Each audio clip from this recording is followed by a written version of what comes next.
की पुस्तक के कैसे अध्याय। ये क्यों हुआ, ये घटनाएं क्यों घटी कि लोगों को खजूर की डालियां काटनी पड़ी और कपड़े बिछाने पड़े। होशाना होशाना, दाऊद की संतान की होशाना कहना पड़ा। इसके विषय में बहुत सारी बातों को मैं आपको बताता हूँ। सबका ध्यान इधर है। कितना लोग जानने के लिए इच्छुक है कि ये होशाना क्यों हम लोग गाए, ये खजूर की डालियां क्यों बजाए, क्यों लहराए। सब जानना चाहते हैं, सब जानना चाहते हैं। एक सुंदर सी बात हुई, एक सुंदर घटना। सारे यहूदी लोग रोमी सरकार के गुलामी में थे। रोमी सरकार कई वर्षों से उन लोगों पर गुलामी का जंजीर डाला हुआ था। और तो रोमी सरकार को टैक्स देना होता था लोगों को, अपने फसलों का, अपने भेड़ बकरियों गायों का, अपने फलों का, जो कुछ भी कमाते थे, जो कुछ भी करते थे, इसको रोमी सरकार को टैक्स देना होता था। ये लोग गुलाम थे, पूरे यहूदी लोग गुलाम थे। और ये लोग वर्षों से, सैकड़ों वर्षों से परमेश्वर के उस उद्धारकर्ता, उस मसीहा का इंतजार कर रहे थे। एक मसीहा आएगा, भविष्यवक्ताओं ने कहा है। यीशु मसीह के जन्म से 400 साल पहले कहा गया, तुमको छुड़ाने वाला एक मसीहा जन्म लेगा बीमारी से। और वो लोग इंतजार कर रहे थे।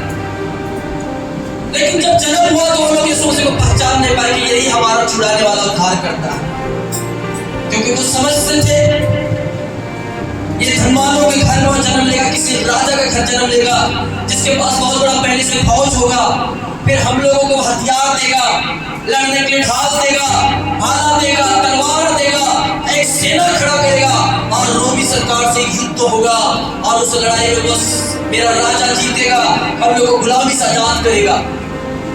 वो लोग इंतजार कर रहे थे। वचन को नहीं समझने के कारण वो एक संसारिक राजा का इंतजार कर रहे थे। जब उन्होंने देखा यीशु मसीह के अंदर एक अलौकिक शक्तियां है, ये मुर्दों को जिंदा करता है, अंधों को आँख देता है, जो बचपन से लड़ना पैदा उसको उठाकर बोलता हूँ और चल पे, और उसके पाँव सीधे हो जाते हैं, हाथ ठीक हो जाते हैं, छोटा हाथ बड़ा हो जाता है और ठीक हो जाता है, गूंगा बोलने लगता है, बहरा सुनने लगता है, कोड़ी को छूता है तो कोड़ी का पूरा स्किन नया हो जाता है। उसको लगा इसके अंदर अलौकिक शक्ति है, यही शायद मसीहा है जो हमारे लिए राजा बनेगा। इसके पास इतनी शक्ति, जब ये युद्ध भी लड़ेगा तो कभी न हारेगा। हालेलुया। लोग इसकी सुनते हैं, लोग इसकी बातों को मानते हैं। ये जहां जाता है हजारों की भीड़ इसके पीछे जाता है, एक बड़ी भीड़ इसके पीछे चलता है। लोग इसे पसंद करते हैं, लोग इसकी आज्ञा मानते हैं, लोग इससे डरते हैं। यही राजा बनने के लिए आया है। हालेलुया। उन लोगों ने समझा कि यही मेरा मसीहा है, ये जरूर समझा, ये सही समझा कि ये मसीहा है। पर वो लड़ाई युद्ध तलवारों से लड़कर जीतने के लिए नहीं, बल्कि हमारे हृदय में राजा बनने के लिए, हमें उस पाप की गुलामी से आजाद करने के लिए, वो हमारे हृदय में राजा बनने के लिए चला है। हालेलुया। और वो लोग उस वक्त भी नहीं समझ पाए जब यीशु मसीह ने कहा। यह इसलिए हुआ कि जो वचन भविष्यवक्ता के द्वारा कहा गया था वह पूरा हो। सिय्योन की बेटी से कहो, देख तेरा राजा तेरे पास आता है, वह नम्र है और गधे पर बैठा है, वरन लाहू के बच्चों पर। हालेलुया। हालेलुया।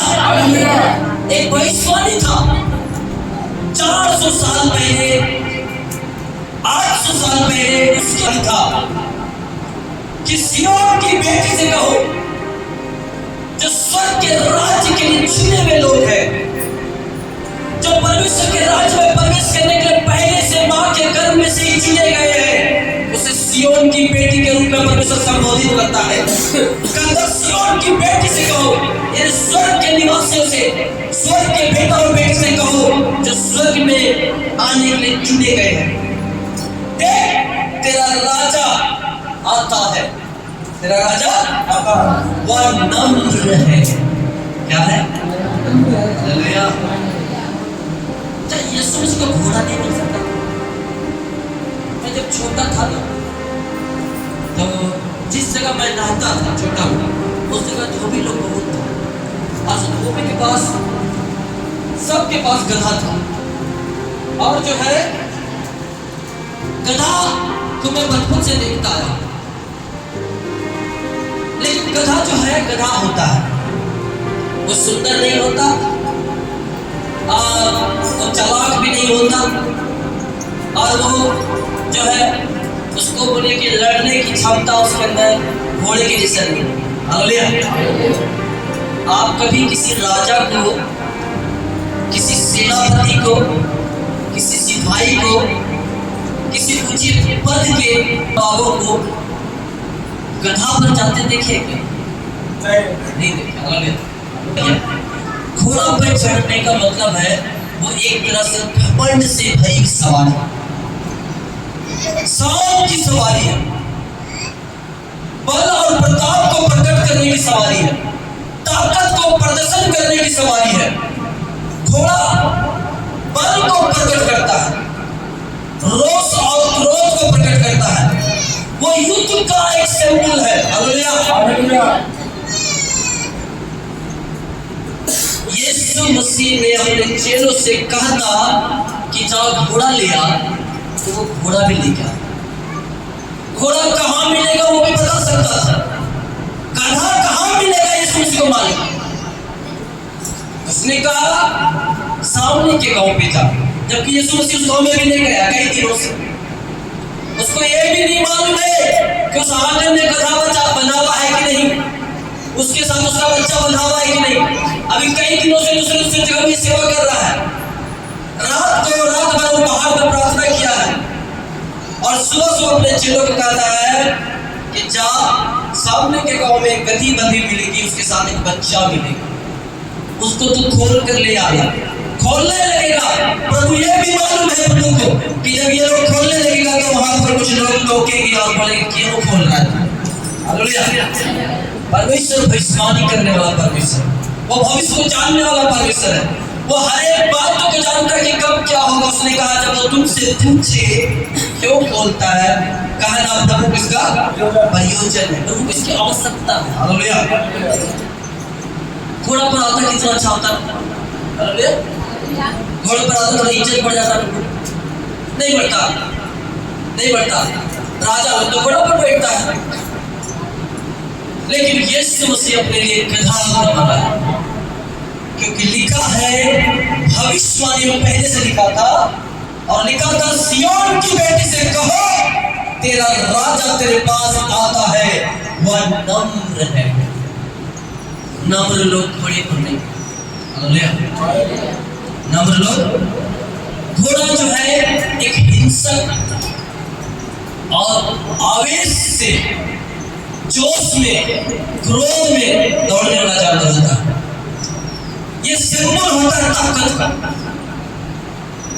घमंड मिक्स एक प्रतिष्ठा का, जिस प्रतिष्ठा में घमंड मिक्स हो उस प्रतिष्ठा के सवारी है। और यीशु मसीह ना घमंड करता ना ये बड़ा बनता है। परमेश्वर कहता है मैं नम्र। हालेलुया। वो नम्रता का सिंबल, मैं युद्ध लड़ने नहीं आ रहा हूं, मैं तुम्हें घात करने नहीं आ रहा हूं, तुम पर मैं लड़ाई लड़ने नहीं आ रहा हूं तुम्हारे साथ, मैं तुम्हारे दिल में जगह चाहता हूं और मैं प्रेम लेके आ रहा हूं।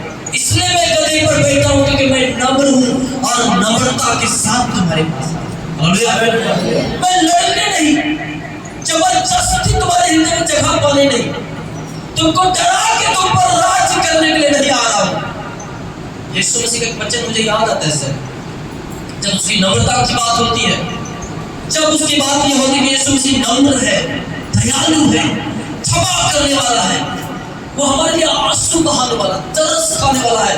मुझे उसका एक वचन याद आता है, प्रकाशित वाक्य उसका 3 और वचन 20 में लिखा है, देख मैं द्वार पर खड़ा हुआ खटखटाता हूं।